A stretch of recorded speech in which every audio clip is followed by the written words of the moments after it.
The bird flu, we've been talking about it a lot lately. Of course, it has led to the high cost of eggs in many cases, and it's had a big impact on our farms. The virus is also blamed for so many other things, and we've heard of one human case. Yeah, the hope now is there is a new tool to fight back against the virus. The United States Department of Agriculture issuing a conditional license for a bird flu vaccine. And our medical expert, Dr. Payal Kohli, joins us now to talk about the vaccine. So let's clarify first and foremost, this is not a vaccine for us. It's a vaccine for them, the birds. That's exactly right. So there is a vaccine for humans, but right now, today, we're talking about a conditional approval from the Department of Agriculture for a vaccine to vaccinate poultry and potentially cattle as well to prevent bird-to-bird transmission, because that seems to be what's the most efficient.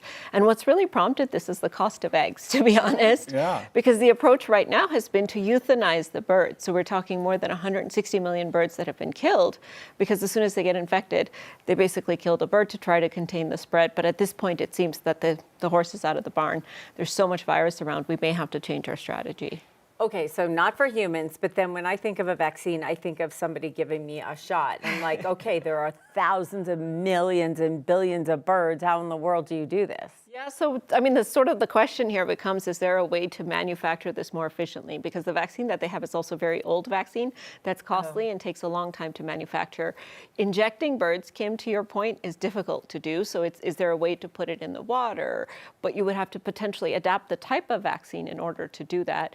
Of course, the cost of doing this. And then on the other side of it is, well, once you start vaccinating birds, are you actually facilitating the spread of infection silently? Because birds don't tell you if they're feeling under the weather. You have to observe it. Right. But if you give a bird a vaccine, the symptoms might be milder and you might actually spread more infection, cause more opportunities for mutation, and may actually facilitate the spread. So the U.S. has not been vaccinating traditionally the animals. You know, wild birds that we just see out and about, and then there are birds that are bred, if you will, to make food or to make eggs and things like that.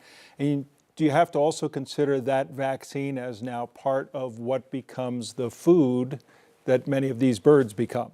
Very interesting question. In fact, a lot of countries do not accept exports of animal products or anything on birds that have been vaccinated. It also makes it harder to detect infection once the bird has been vaccinated, because the way we usually do that is looking for an immune response. And once you've vaccinated the bird, there is an immune response. And this conditional approval doesn't mean that it's available to farmers today. It means that they're just going to continue to sort of develop it in the research pipeline, keep it in the stockpile, so that one day if they decide to pull the trigger, then they would have it available. Because in the meantime, they're not doing that. And the alternative is to continue down this route, which is a lot of birds and chickens and everything die, and cost of eggs goes up, and that's it. That's exactly right. So other countries are vaccinating their poultry. The U.S. has chose not to do that. And so what we're seeing now is with so much infection out there that it's just getting harder and harder to control it, and we're going to have to keep euthanizing it. And with the bird flu, we've seen obviously bird-to-bird spread. We've seen bird-to-cattle spread, right? Oh, that's right. We've seen bird-to-human spread, and that's how the poultry workers get it. So the other strategy is, should we start vaccinating the poultry workers instead that come into close contact rather than vaccinating the animals? But again, that doesn't affect the egg supply, so to speak. It just protects those particular workers. What we're hoping is that the bird flu doesn't start going human to human. Oh. Because then we're talking about a vaccine for us, for the general population, that then needs to be developed against this particular strain as well.